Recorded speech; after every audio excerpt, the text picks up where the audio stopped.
पाकिस्तान किभली भयंकर षड्यंत्र रचिथिला एहार खुलासा होईछि एवं पाकिस्तानी नागरिक हुंतु बा भारतीय हुंतु जेतेबेले एक कथा शुणुथिबे समस्ते आश्चर्य होई जाउथिबे एवं समस्तक मनरे प्रश्न थिबो पाकिस्तान रो सरकार बा पाकिस्तान रो सेना एमाने केते तळ स्तर को खसी जाई पारंती अर्थात निजर सुरक्षा पाई बा निजर कोनोसी लाभ पाई एमाने साधारण जनता को मध्य बलि पकाई देई पारंती जार वर्तमान ताजा गुटे अपडेट आसुची बा खबर आसुची तेणु प्रतीकात्मक भाव में मु आपनकु से दृश्य देखाइबा पई चाहूची से समय कोन होइथिला एवं कोन परिस्थिति सृष्टि होइथांता ए चित्र रे आपण देखि पारुथिबे ए होची पाकिस्तान एक यात्रीवाही विमान अर्थात साधारणतः जमी गोटे सहर रु अन्य सहर को यात्रीवाही विमान उड़ान भरे से भली नियमित भाव में पाकिस्तान रो विभिन्न सहर रु यात्रीवाही विमान गुड़िक उड़ान भरुथिले एवं पाकिस्तान सेतेबेले जानि सारिथिला कि भारत पक्षरु ड्रोन आक्रमण करा जाउछि अर्थात से समय प्रतिटी सरकार रो नैतिकता एवं दायित्व होउछि जेते सब उड़ान को बातिल करा जिबा अर्थात निरीह नागरिक बा साधारण जनता जमिति क्षति न सहंतु बा तांको जीवन न जाए सेति प्रति प्रतिटी सरकार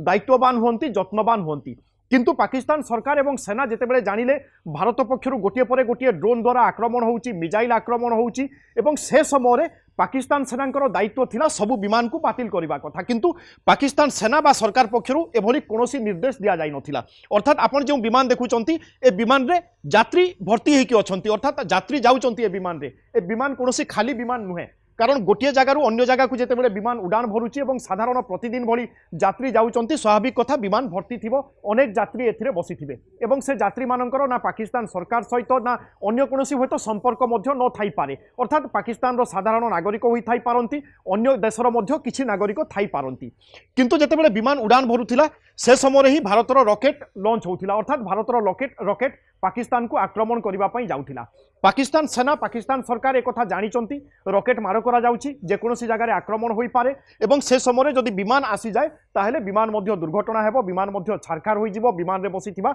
यात्री समस्त प्राण हराइबे एक कथा सुनिश्चित किंतु ता सत्वे एमाने एभली एक हीन षड्यंत्र करिथिले बा एभली एक हीन योजना करिथिले तार अर्थ होउछि भारतीय रॉकेट मार होइथांता ए विमान रे मार होइथांता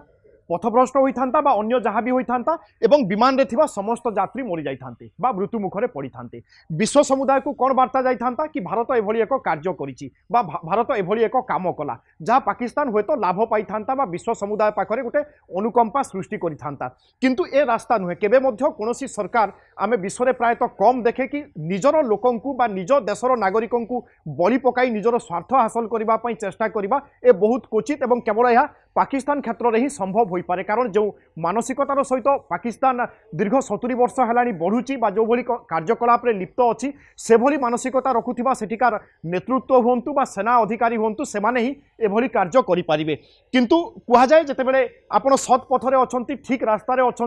एवं आपण शत्रु को आक्रमण करुचंती आपण को के मध्य पथ विच्युत करि पारिबे नाही एवं भारत क्षेत्र में मध्य ताहा हला अर्थात मिसाइल आगो को बढ़िला भारतीय